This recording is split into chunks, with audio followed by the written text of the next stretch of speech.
Hey everybody, welcome back to another episode of Monkey Brothers Nerd Show. ChangoLibre edition. That's right.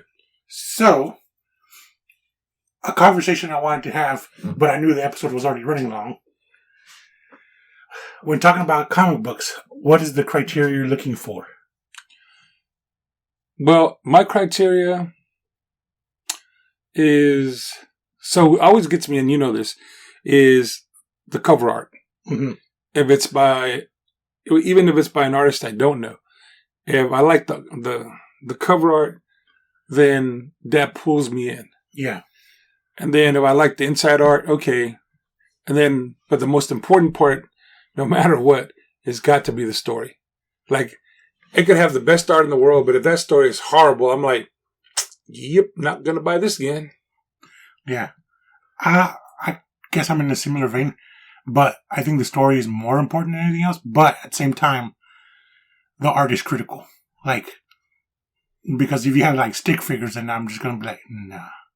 I mean, the thing about it is, I mean, it just depends because, like I said, for me, it's the visual part of it, you know, Mm-hmm. because I do collect comic book art, you know. So if I like the cover, if I like the art, that pulls me in. But, you know, to me, the story is what's going to keep me buying the comic book. Yeah. You know, I know the ones that we discussed earlier. I mean, I hate to say it, I'm not saying the art was horrible. It wasn't. I mean, it was just the story it was lacking. It was, and maybe it's going to be one of those comic books that's, you know, it takes time to build. Yeah, I'm pretty sure. It's what I'm assuming maybe like The Walking Dead, I guess, because I don't know. I never read the comic book for The Walking Dead. So I couldn't even remember telling you, you know, or to be able to tell you how that storyline progressed. But, yeah. You know, but if you look at the artwork in the comic books, it's very minimalistic. Yeah, because I did read I initially started reading The Walking Dead, and by all means, the art didn't really get me at first, but the story did. Right. And I think that's one of the things is like, if the art doesn't get you, that story has to be really fucking good. It has to be right on point. Yeah. If the story isn't good, that art has to be really fucking good. Like, one has to make up for the other. You know, they're either both, up top or somewhere in the middle. But if they're both down at the bottom, it's over, you know? And even then, I mean, like I said, even if it's a very funny thing because, like I said, it's like, yes, initially the art will attract you to it, but it won't keep you. Yeah. Because no matter how good the art is, sooner or later you're like, okay, am I just looking at a picture book? You know?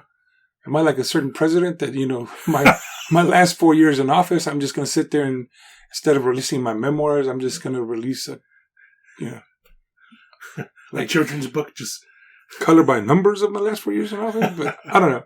I mean, the reality of it is, I mean, it has to, even though the art can attract you and pull you to the comic book, that story really has to keep you. Yeah. Like, I think one of the biggest things that is kind of drawing me away from comic books right now is, you know how, like, you know, in the MCU, Marvel Universe, DCU, whatever you want to call it, in movies in general, they kind of have to skip over stuff to get to the action-y parts, you know? Yeah. They can't focus on as much on characters as they can on comic books. It feels like, to me, like comic books are starting to go in that trend, whereas they have the strength of having the ability to build on characters, you know? Yeah. Whereas like that Odin's Eye, you know, they're building up the character, you know, you get to see their family, whatnot. You know, you get to know the characters before, like, they get into the real story. And what I will say, I guess, like, I get your point, and I think it's very valid. I guess to play the devil's advocate on that one, I think it's Batman, right? I mean, yeah. Batman is Batman. There's not a Batman story that we haven't seen. The characters might change. But pretty much for the most part, it's the same trope, and it's pretty much the same across the board for what, you know, just insert character here, and then boom, new story, but it's really not. Yeah. Right? And I think the benefit of an Odin's Eye is that it doesn't have history. Yeah. So there's no expectation, you would say? Right, there's no expectation, and at least to me, when I'm reading it, like I said, artwork is great, you know, and the story is unfolding, but it's unfolding at a quick enough pace that you're like, okay, it doesn't give you a chance to just, drop it. It just like boom, boom, and, it starts hitting you. Yeah. And, but it's like you said, it's developing the characters.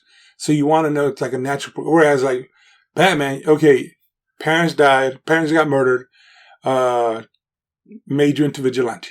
Yeah. So, we have plenty of movies to reflect that. We have endless amounts of fucking decades of Batman comic books to let you know the same thing. So, I mean, in essence, Batman is Batman. That's pretty much what he comes down to. Yeah.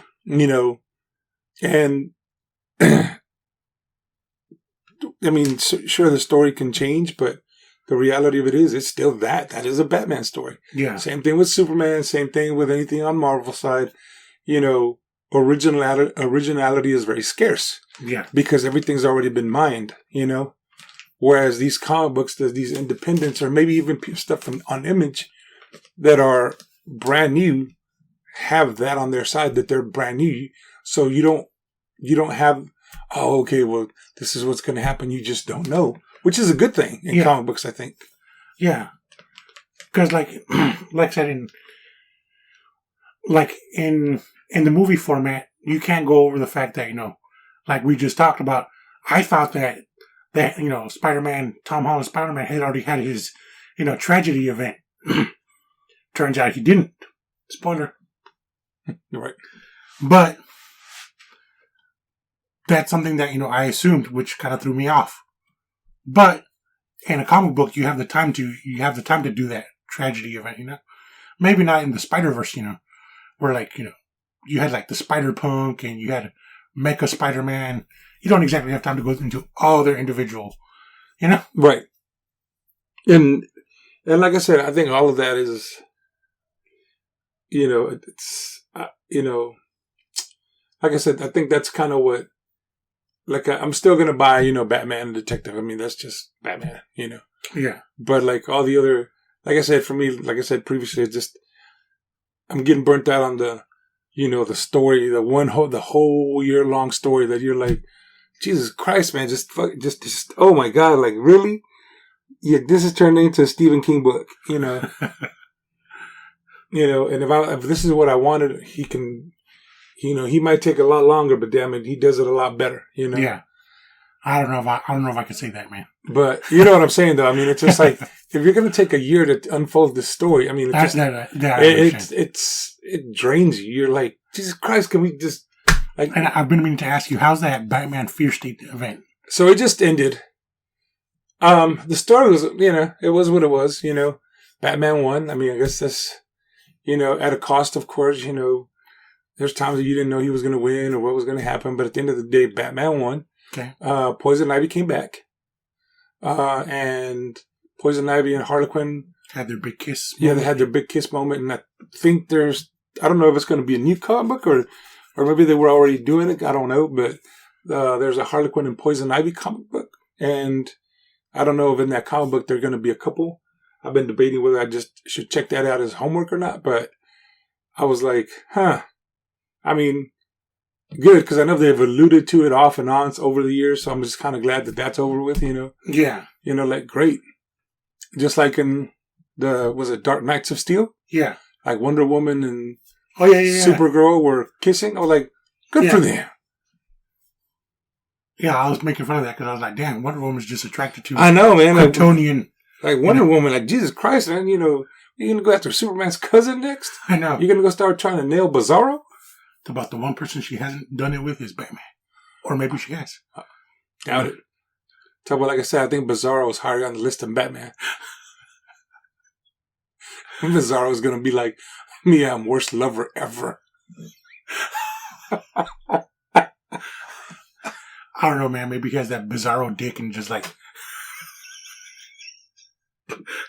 It's curved just right for the Amazonian. It's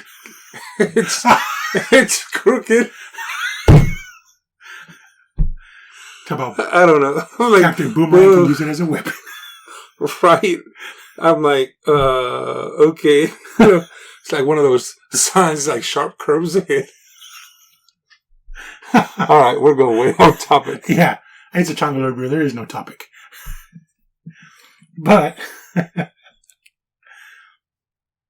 that being said, like, I know I take into consideration the actual paper stock that comics are printed on. Yeah. Like, I hate that. Like I told you before, I hate the old newspaper like feel of comic books.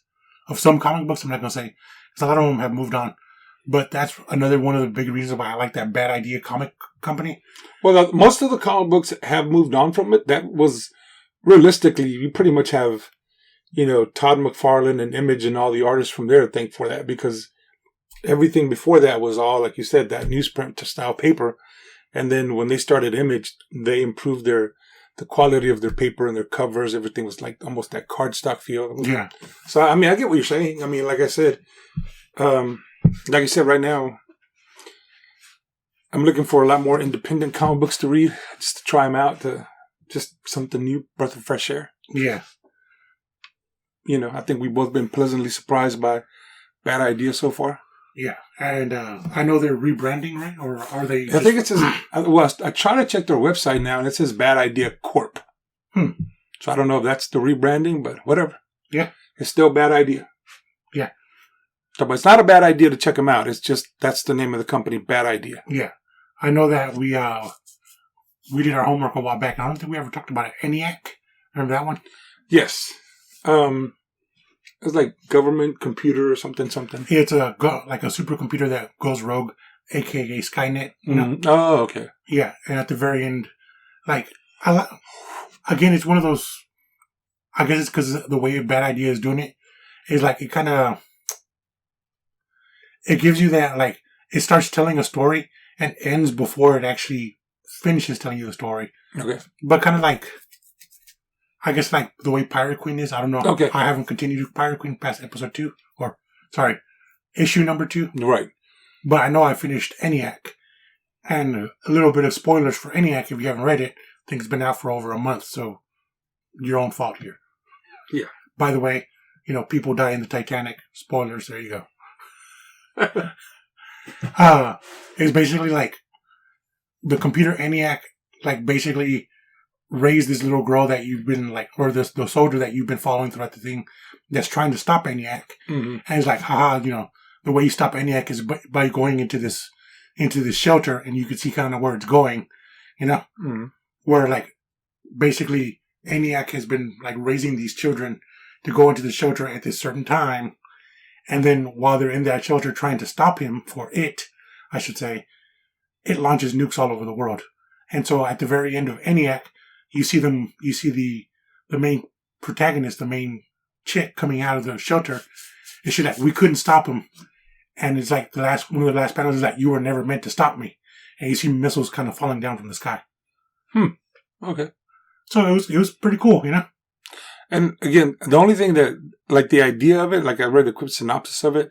So the idea of it I liked. My biggest one turn off was the name of the title. I could see that. Because I was like, how do you pronounce that shit? I just said ENIAC because that's the way I read it. It sounds better. I'm like, screw it. I thought Brainiac, ENIAC. Yeah, that sounds good. We can roll with that. Because other than that, I'm like, okay. Talk about, if I can't pronounce the title, don't need to reach. That is another big thing. Because I know that Rush actually has a big title. Yeah, like are you blah blah blah? I'm just playing. I'm making that part up now. Yeah, but yeah, it's a really long title. It's called Rush, and I'm like, if you have to shorten up the name of your title just to its abbreviation, yeah. Just like, and I think right now there's a really strong push for more.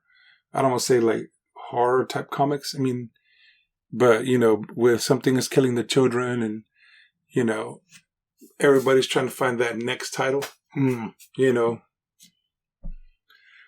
It is what it is. I can see the way horror goes.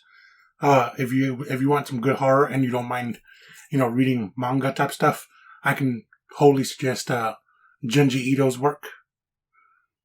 He's a surprisingly cheery guy, but has some like damn near Lovecraftian artwork.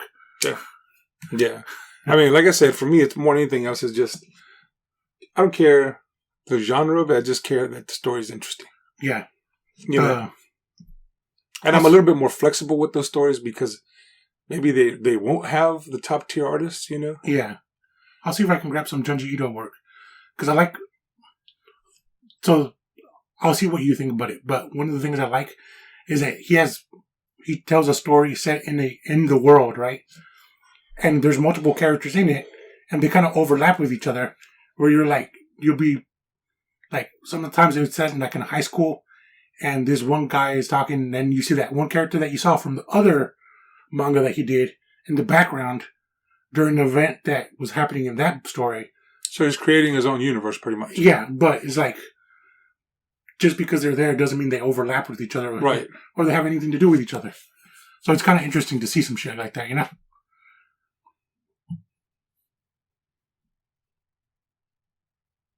All right. So, rather short one. So, as always, don't forget to like, comment, subscribe. And hit that notification bell.